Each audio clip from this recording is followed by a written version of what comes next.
Hello world, selamat sore Patronista. Ya, pada hari ini, perkenalkan saya Zaki. Saya akan menjadi moderator dari PyCon ID sesi 3 pada hari pertama ini. Suara saya bisa terdengar ya? Oke, cool. Nah, pada sesi ini kita akan kedatangan pembicara yaitu Mbak Devi Askia Putri. Mbak Devi ini merupakan Quality Assurance Engineer di Nice Day, sebuah mental health company, dan sudah menjadi QA Engineer selama hampir 4 tahun. Keren. Dan pada hari ini, Mbak Devi akan sharing kepada kita bagaimana cara memanage lebih dari 1.400 test case dalam sehari dengan membangun simple E2E test using PyTest dan Case TMS. Oke, saya akan add Mbak Devi ke stream sekarang. Halo, selamat sore Mbak Devi. Halo. Halo, sudah Selamat siap Mbak? sore Mas Jaki dan semuanya. Sudah. Oke, baik Mbak Devi, silakan untuk sharing kepada peserta PyCon ID 2021. Waktu dan tempat disilakan. Oke, makasih Mas Jaki. Halo semuanya. Semoga kita semua dalam keadaan sehat selalu ya. Perkenalkan dulu, nama saya tadi sudah diperkenalkan. Nama saya Devi Askia Putri. Saya bekerja di QA hampir 4 tahun. Dan PyTest, Catalan, dan beberapa UI test tool seperti Appium, Selenium. Kemudian yang terakhir saya juga meresearch tentang Playwright. Kemudian saya juga familiar dengan test case management yaitu Case dan juga Zapier. Kemudian saya juga tahu tentang CI/CD yaitu Travis atau Jenkins. Kemudian saya juga berpengalaman dalam menggunakan Python kurang lebih 5 tahun. Saya 3 tahun bekerja di Nice Day sebagai QA engineer untuk melakukan testing Nice Day application. Kemudian 1 tahun saya bekerja di Padepokan 79 sebagai QA juga untuk melakukan testing Pinang dan Ceria application. Dan juga final project saya kampus yaitu tentang image processing dengan menggunakan Python. Maka dari itu saya menggunakan Python mungkin kurang lebih 5 tahun. Oh ya, saya sedikit menjelaskan tentang perusahaan saya. Saya bekerja di Europe Mental Health Company yang dimana head office-nya itu ada di Netherlands dan juga branch office-nya ini ada di Bandung.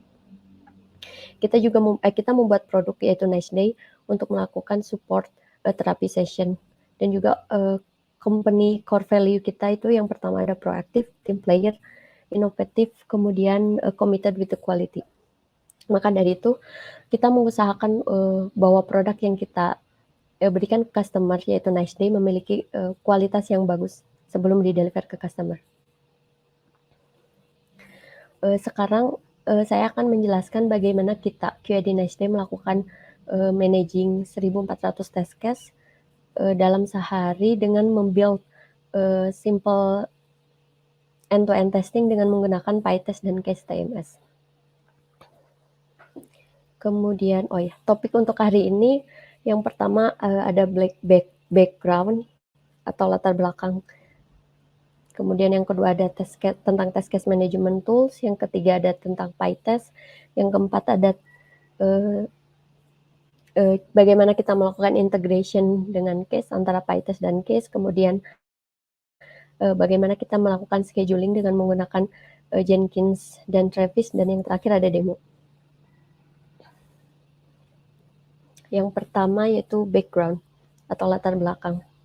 Seperti yang kita ketahui bahwa testing itu merupakan hal yang penting dalam pembuatan suatu produk agar produk tersebut memiliki kualitas yang bagus sebelum di-deliver kepada customer atau user. Maka dari itu kita mesti memiliki produk yang memiliki kualitas yang bagus. Kemudian bagaimana jika lebih banyak feature, lebih banyak juga test case yang perlu kita buat, kemudian lebih banyak juga waktu yang perlu kita spend untuk melakukan testing. Yang ketiga, ini karena lebih banyak fitur tadi, kemungkinan test case juga akan selalu bertambah. Dari 1.000 mungkin jadi 2.000 atau nyampe 2000 jika di-run secara manual kita untuk melakukan testing. Dan yang terakhir, kita membutuhkan sesuatu untuk membuat tes tersebut menjadi automate.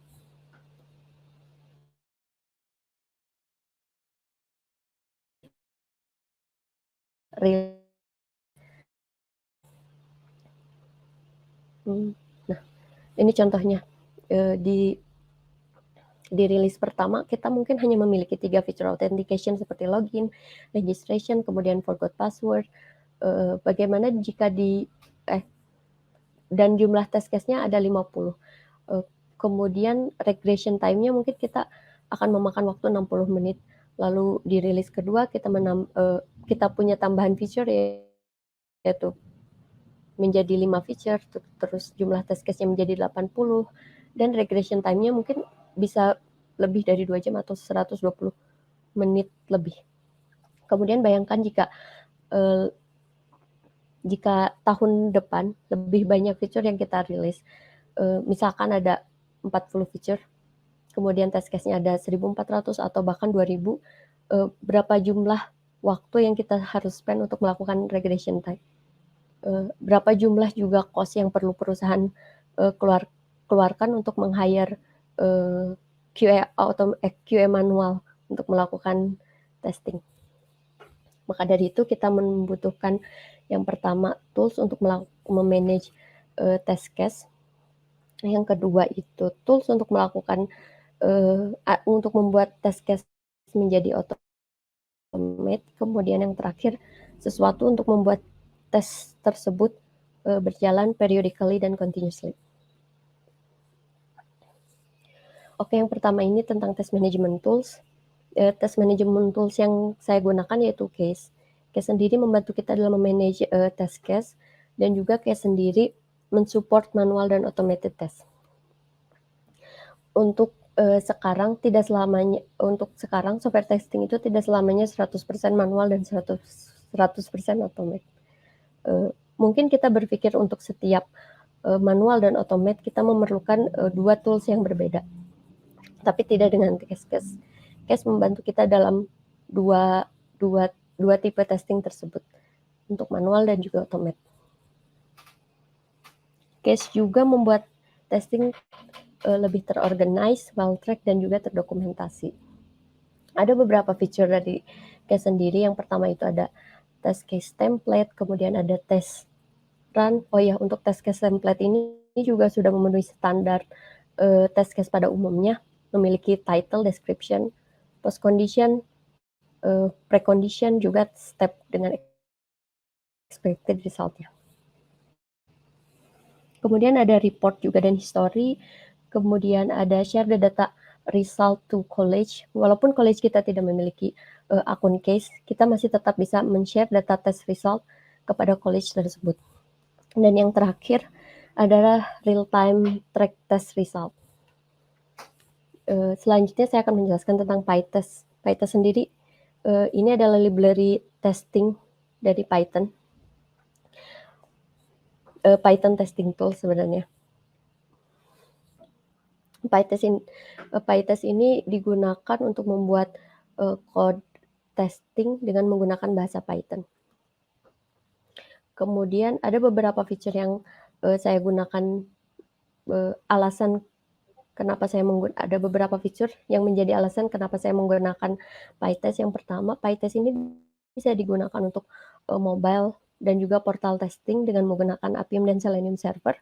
Kemudian saya juga kemarin sempat meresearch tentang Playwright. Ternyata Playwright juga bisa menggunakan PyTest. Yang kedua itu ada mark dan grouping, mark untuk melakukan grouping test case, dan yang ketiga adalah ada conf-test untuk memodify behavior dari test case kita. Kemudian ini bagaimana cara kita melakukan penulisan code. Sebenarnya ini dilakukan seperti bagaimana user melakukan suatu action kayak open browser, kemudian registration, dan juga login, dan ditambahkan dengan assertion. Assertion ini digunakan untuk memastikan bahwa expected result-nya sudah sesuai atau belum. Kemudian yang kedua itu marking. Marking ini kita gunakan untuk melakukan grouping test case atau menambahkan mark tertentu. Contoh dari grouping test case seperti yang kita ketahui bahwa test case yang ada di regression test itu tidak selamanya merupakan test case dari smoke test. Karena biasanya smoke test itu hanya diambil dari severity yang memiliki severity critical saja. Kemudian kita juga bisa menambahkan mark untuk running di browser tertentu atau di device tertentu seperti mark Safari atau mark iPhone 12 atau mark OS tertentu mungkin. Ini bisa di-customize sesuai keinginan kita. Kemudian yang ketiga itu kita bisa memodify behavior dari test case kita di conf test file. Kita juga bisa memodify driver kita. Kemudian option bisa menambahkan additional prefix. Lalu ada pass condition dan fail condition. Untuk pass condition ini kita bisa menambahkan seperti next action setelah test case tersebut pas. Contohnya kita menambahkan sending the result ke Slack atau ke Google Drive mungkin. Seperti itu. Terus untuk yang failed condition, ini kita gunakan untuk contohnya ketika test case-nya failed, kita melakukan screenshot. Ini bisa ditambahkan di failed condition yang ada di conf test. Kemudian ini ada kemudian ini structure code. Structure code yang kita gunakan sebenarnya untuk structure code ini selama kita menggunakan PyTest selalu berubah sesuai dengan kebutuhan kita. Tapi ini adalah structure code yang dirasa penting ada ketika kita membuild PyTest project. Yang pertama itu ini PyTest project-nya, kemudian ada robot directory, kemudian ada screen object directory, kemudian ada test, helpers, dan juga beberapa configuration. Untuk yang pertama itu robot sendiri kita gunakan untuk menyimpan beberapa repetitive flow yang digunakan di beberapa test file. Lalu bagaimana jika repetitive flow tersebut hanya digunakan di file tertentu aja? Kita tidak perlu menyimpannya di robot ini. Kemudian ada screen object, kita menyimpan objek lokator dari setiap view di screen object ini. Screen object ini bisa berupa file JSON atau file Python. Kemudian ada test file directory. Ini di directory ini kita menyimpan test file. Kemudian ada helpers. Helpers ini kita gunakan untuk menyimpan helper modul seperti sending API request, kemudian beberapa general action seperti klik, fill text atau drag and drop atau mengambil data dari config seperti itu. Kemudian ada beberapa configuration juga. Yang pertama itu config. Config ini berupa JSON file.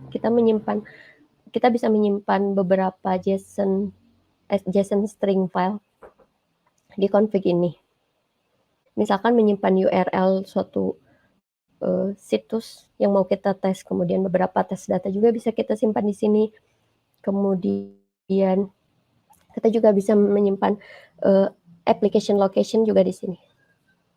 Kemudian conf test yang tadi kita bisa digunakan untuk melakukan konfigurasi test behavior, kemudian ada PyTest untuk PyTest ini untuk mengkonfigurasi test dependencies, juga ada requirement untuk menyimpan semua requirement yang kita butuhkan. Dan yang terakhir ada Travis configuration, ini kita gunakan untuk menyimpan Travis configuration saat untuk running triggered by atau schedule. Ini adalah cara simpel dalam penggunaan PyTest. Yang pertama, kita perlu menambahkan capabilities baik di mobile atau di web. Contohnya untuk yang mobile, kita perlu menambahkan device name, bundle ID, kemudian application location, platform version, kemudian mungkin tambahan ada reset reset option false or true, seperti itu. Kemudian untuk yang web kita bisa menambahkan browser name, terus installation browser driver, dan juga configuration seperti headless mode atau browser resolution. Terus kita memulai penulisan kode dengan menggunakan PyTest, membuat test file, menambahkan kelas, kemudian menambahkan test case function. Oh ya, untuk test case function ini pastikan diawali dengan kata tes, karena kalau tidak diawali dengan kata tes, maka tidak akan terbaca sebagai test function. Terus kita juga bisa menambahkan script kita di sini, dan jangan lupa menambahkan assertion, karena assertion ini untuk memastikan expected result-nya itu sudah sesuai atau belum. Kemudian untuk test result-nya, pada dasarnya test result-nya itu hanya seperti ini. Tapi kita bisa customize dengan bentukan seperti yang ini, yaitu ada test file-nya, kemudian ada test kelasnya, kemudian ada test case function-nya, dan juga result-nya. Ada 2, pass atau failed. Kemudian jika failed, ini biasanya akan dilanjutkan dengan lokasi di mana test case tersebut fail dalam bentuk log. Kemudian dependencies dari PyTest yang digunakan untuk menyambungkan PyTest dengan case, yaitu case PyTest. Ini sebenarnya dibuild oleh case team sendiri, jadi setidaknya bisa lebih termaintenance. Kemudian mari kita membuat PyTest dan case terintegrasi dengan menggunakan library yang tadi, yaitu case PyTest.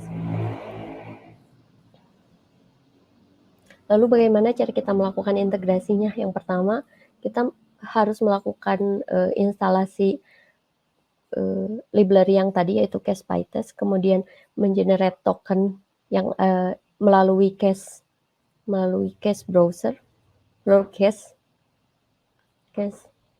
situs case. Kemudian membuat test plan dan mengambil test plan ID-nya.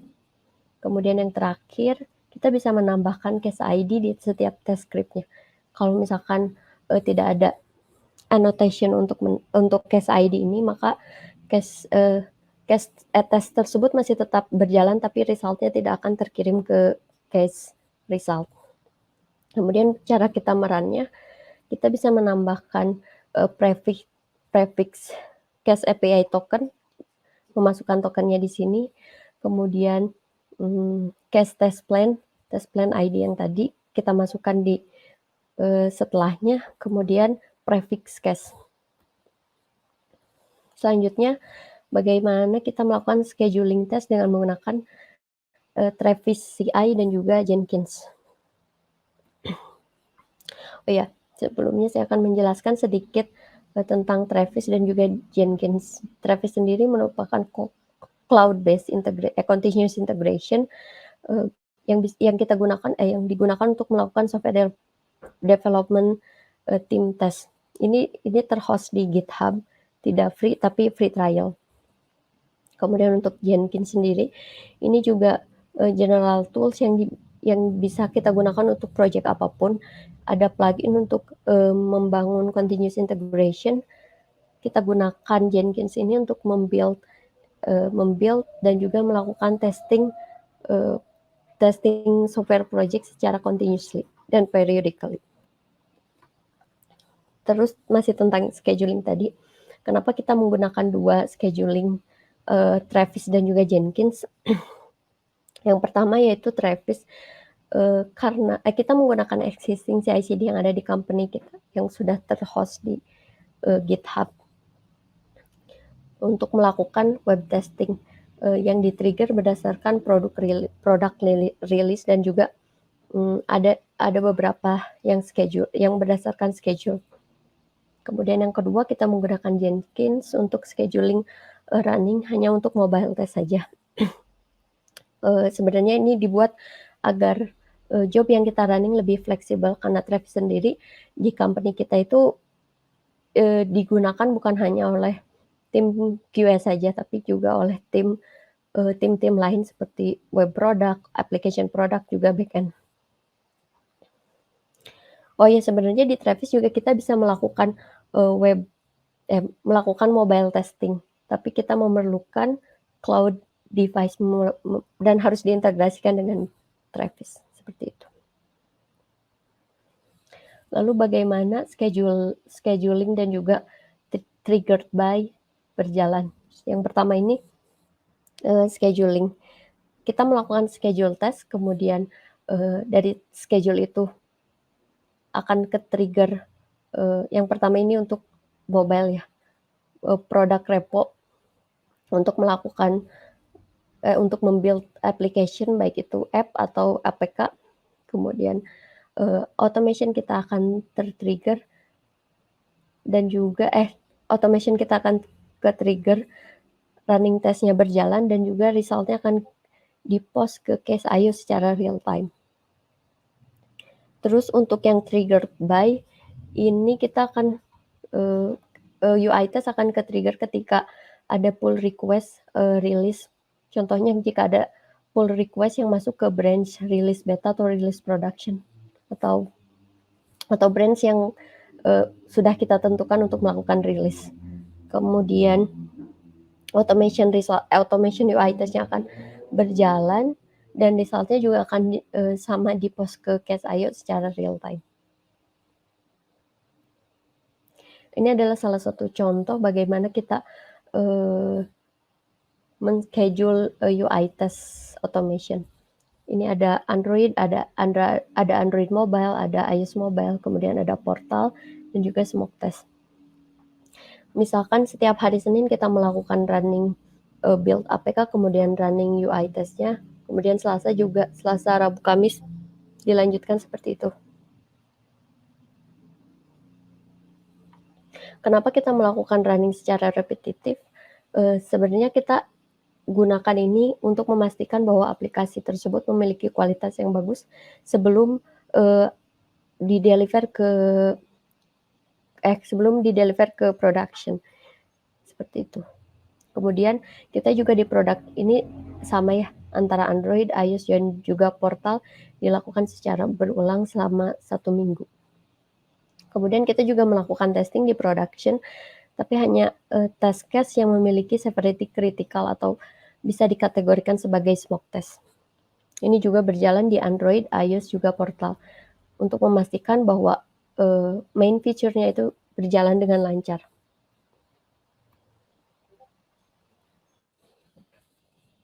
Selanjutnya apa sih yang bagus setelah kita melakukan setup end-to-end test? Yang pertama, kita tidak perlu men-trigger UI test oleh diri kita sendiri karena runningnya by schedule dan juga triggered by release. Kemudian ini juga bisa meng-cut time execution kita, cut the cost untuk meng-hire QA baru untuk melakukan manual test, juga bisa meng-cut man hours kita. Misalkan kita bisa melakukan hal yang lain seperti research, atau membuat test script, atau membuat test case, seperti itu. Kemudian juga mudah untuk dibuat repetitive run yang tadi, karena tidak mengganggu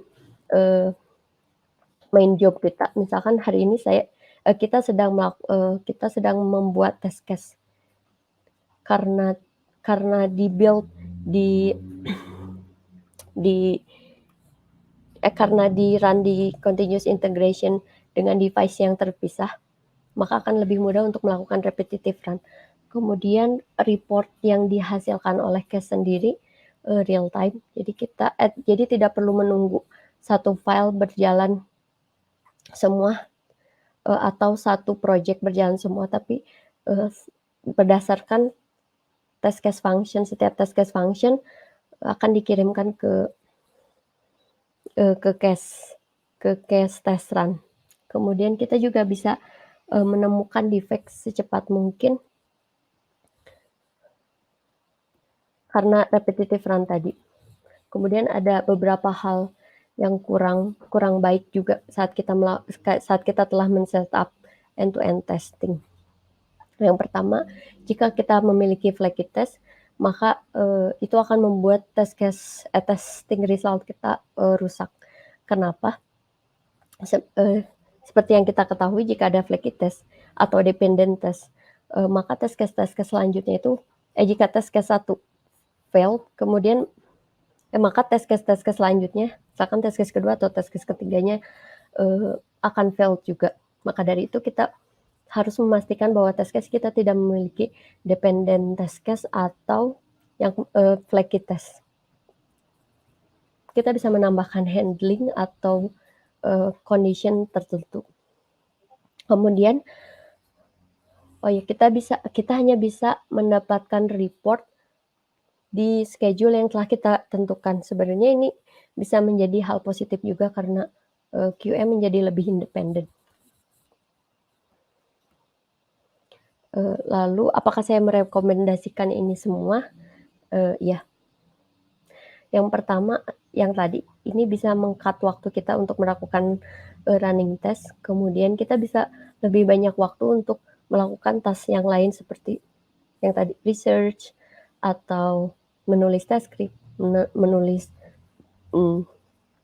test case, seperti itu.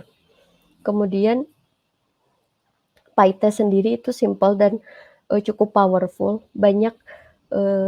Banyak library yang PyTest support untuk melakukan integrasi dengan sesuatu seperti Playwright, Case, Slack. Ya. Kemudian yang keempat, Case yang tadi bisa digunakan untuk manual dan juga automated test. Jadi kita hanya perlu satu tool saja, yaitu Case. Kemudian yang kelima, ini masih tentang Case. Case ini masih merupakan tools yang baru, tapi berdasarkan pengalaman saya udah menggunakan Case itu sekitar 2 tahunan. Case sendiri selalu melakukan improvement ke Case, atau ada beberapa tambahan feature. Oh iya, sekedar informasi, Case ini sebenarnya tidak free, tapi ada free trial-nya. Dan untuk free modenya juga ya tidak menghilangkan fitur-fitur utamanya. Misalkan kayak membuat test case, membuat test plan, membuat test run itu masih ada, walaupun kita tidak membayar. Seperti itu. Oke, terakhir dari saya, jangan membuang waktu kita atau men-spend banyak waktu kita hanya untuk melakukan testing yang sama. Mari kita buat itu terotomasi. Lalu yang terakhir, demo. Saya akan menunjukkan case.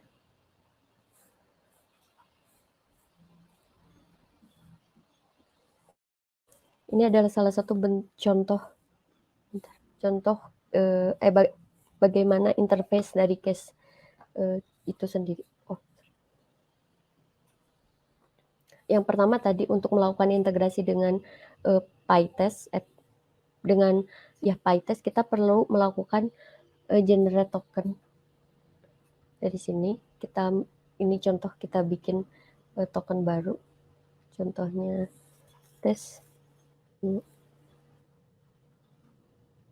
Ini token yang didapatkan, kita copy. Kita simpan di suatu tempat.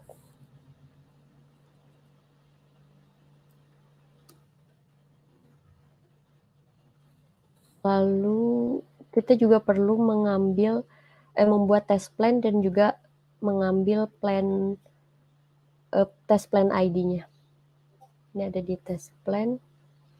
Ini saya sudah buatkan test plan-nya. Untuk test plan ID-nya itu ada di link di atas ini yang 136. Simpan dulu di suatu tempat.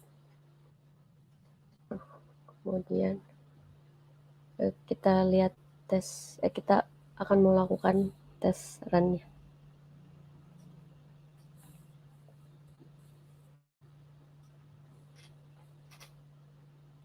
Ini contohnya, kita masukkan dulu tokennya ke ke token, juga test plan ID-nya 13.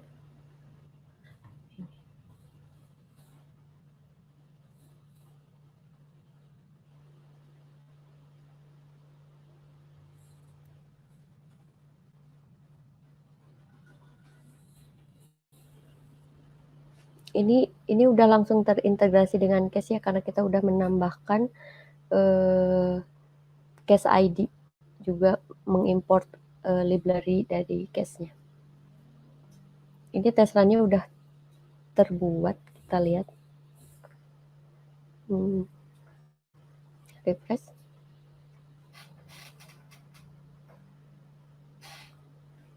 Ini dia test run yang tadi kita buat. Terus tadi yang saya mention itu real time report.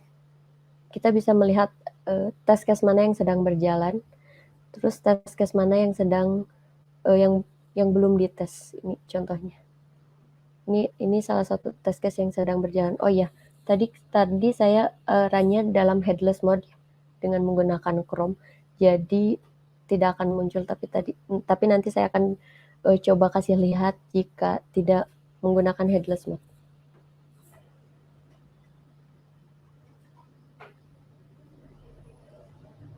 Nah, ini udah pas testingnya. Di lognya juga akan terlihat sudah pas atau belum.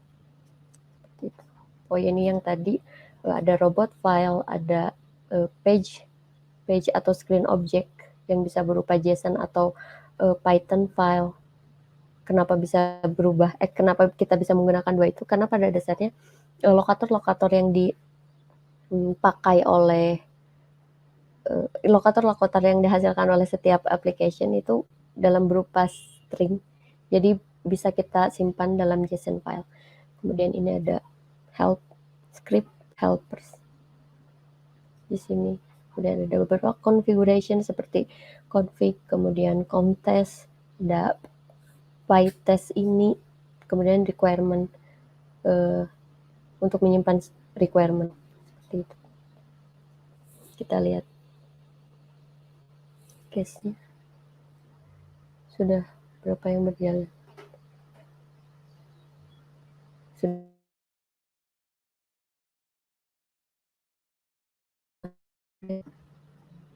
itu. Oh ya, untuk men-share result-nya ke college kita, walaupun mereka tidak memiliki akun case, bisa dilakukan dengan share report, kemudian membuat link tersebut menjadi public. Kita coba di incognito.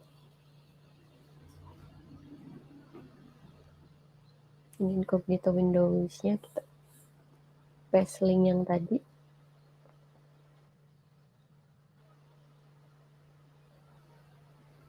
Resultnya akan tetap terlihat walaupun kita tidak memiliki akun case. Itu.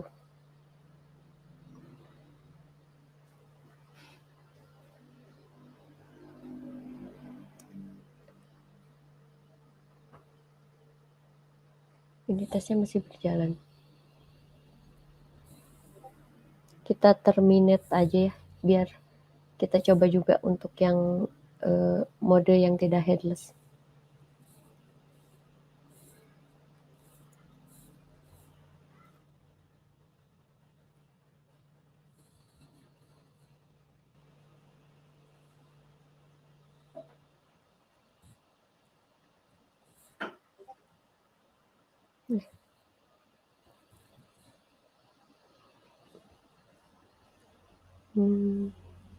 Misalkan kita mau untuk mode yang tidak headless, kita coba ini ubah jadi test run, karena kita mau menyimpan test resultnya di test run yang sama 16997.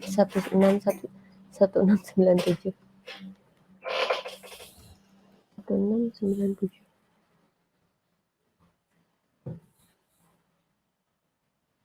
Kemudian tokennya masih sama.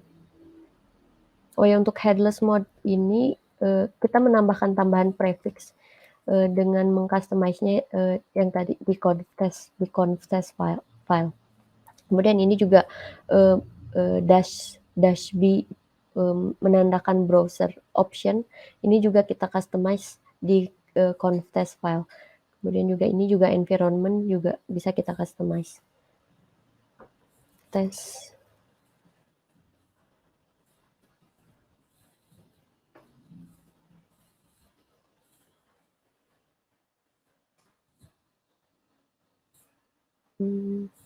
Ya. Oh, kurang.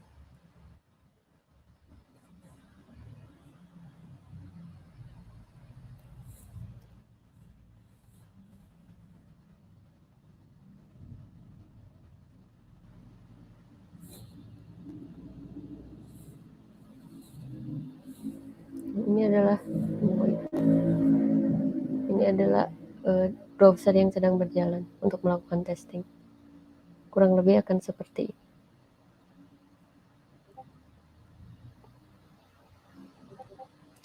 Selesai. Kita lihat tadi yang reset password ya. Kita lihat di result case-nya udah ada atau belum. Nah, udah naik. Seperti itu. Paling dari demo ini sekian. Terima kasih semuanya. Terima kasih juga untuk Nice Day Automation Team. Juga terima kasih juga untuk semua Python conference partisipan. Ada yang ditanyakan? Oke, terima kasih Mbak Devi, itu sharing yang sangat menarik ya tentang bagaimana manage banyak tes gitu dengan menggunakan case DMS. Nah, sekarang kita ada banyak pertanyaan nih Mbak tentang pemaparan Mbak Devi tadi. Yang pertama ini ada dari Yuda. Bagaimana langkah atau tips mungkin kalau dari yang awalnya manual testing ingin melakukan atau mencoba automation testing? Ini langsung dijawab aja. Langsung dijawab aja. Oh, oke. Langkah awal mungkin kita bisa mencek si test case tersebut bisa di-automate atau tidak. Kalau bisa di-automate, kita melakukan otomasi tes tersebut. Sebenarnya ada banyak tools, tapi yang karena saya sekarang menjelaskan tentang PyTest, bisa dimulai dengan membuat script dengan menggunakan PyTest. Seperti itu sih. Tapi Terus awalnya tetap harus manual dulu kah baru automation atau langsung ke automation bisa Mbak? Awalnya karena untuk melakukan testing di awal kan ada yang namanya acceptance test. Acceptance test ini biasanya kita memerlukan sense of human untuk melakukan tes tersebut. Karena ada beberapa seperti mungkin contohnya yang video untuk mengecek kualitas video tersebut bagus atau tidak. Kita membutuhkan sense kita sebagai manusia. Dan pada dasarnya juga untuk acceptance test ini kan kita lakukan semua test case kita run, baik itu tipe test case-nya regression atau acceptance test, semuanya kita run di acceptance test. Seperti itu. Nah, kapan kita melakukan automation, membuat test case tersebut automate? Saran dari saya ketika fitur tersebut sudah stable. Kenapa? Soalnya kalau misalkan belum stable, maka akan jadi effort ke automation team untuk mengubah-ubah test case tersebut. Misalkan sudah ada di production selama 1 bulan atau lebih gitu. Seperti itu. Oke, jawab ya Kak Yuda. Pertanyaan berikutnya dari GoFriendly Gunawan.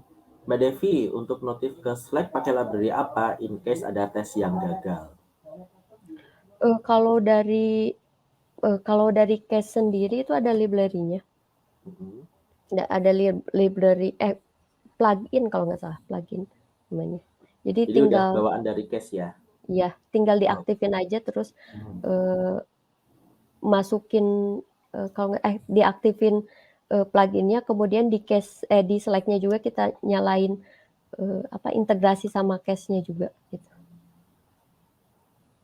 Oke. Seperti Jadi itu. Tapi untuk PyTest sendiri sebenarnya kita tidak perlu menambahkan library tertentu untuk melakukan report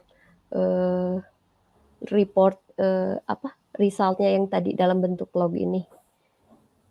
Dalam bentuk log ini ke Slack, kita cuman butuh namanya tuh seperti token Slack kalau nggak salah ya, Slack token. Kemudian di Slack token sama customize resultnya mau seperti apa. Misalkan kita mau memisahkan, sorry ya, saya munculin lagi nih. Misalkan kita mau hanya menyampaikan test filenya saja, kemudian resultnya sudah pas berapa, ini juga bisa. Kita bisa mengambilnya dari log. Jadi disimpan dulu di log, misalkan di log tertentu. Result untuk ini disimpan di log. Kemudian dari log tersebut kita bisa ambil misalkan di line keberapa ini.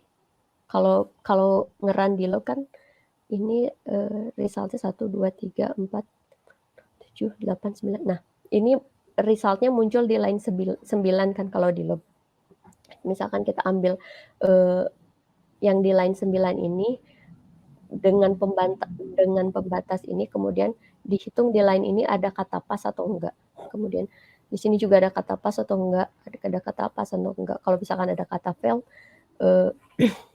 resultnya akan ke report juga ke Slack. Terus bentar.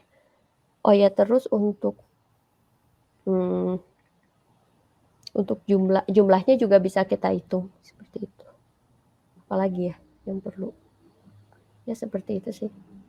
Kan kita di Python juga kita ada cara untuk memisahkan satu string berdasarkan ini semikolon ya, .2 itu.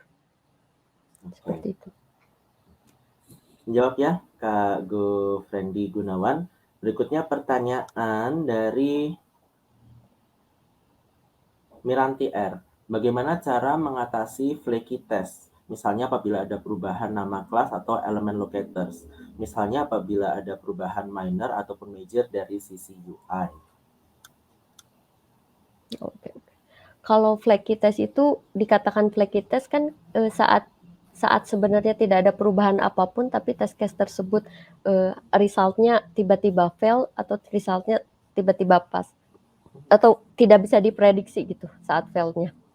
Tapi kalau dari sini, dari pertanyaan ini kan ini udah diketahui kan ada penyebab dari mengapa test case tersebut flaky, yaitu misalkan nama kelasnya berubah sama elemen lokatornya.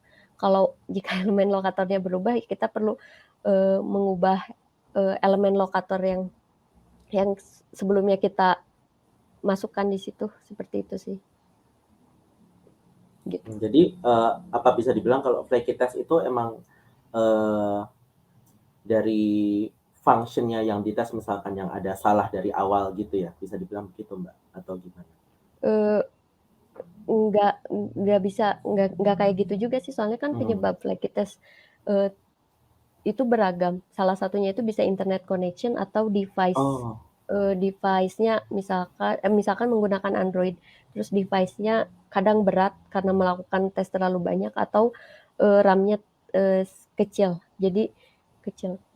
Jadi kemungkinan flaky test itu disebabkan oleh itu. Dan sebenarnya flaky test itu flaky gara-gara kita tidak tahu penyebabnya apa, seperti itu. Oke. Kalau misalkan ya silakan. Kak, ada tambahan? Enggak sih, kalau misalkan untuk flaky test-nya sendiri bukan karena perubahan elemen atau lokator, misalkan di test case misalkan saat melakukan test case ini test case tersebut flaky, kita bisa menambahkan handling. Misalkan jika muncul, kan biasanya app juga atau web juga ketika lost internet connection, pasti di application-nya itu akan menampilkan suatu screen.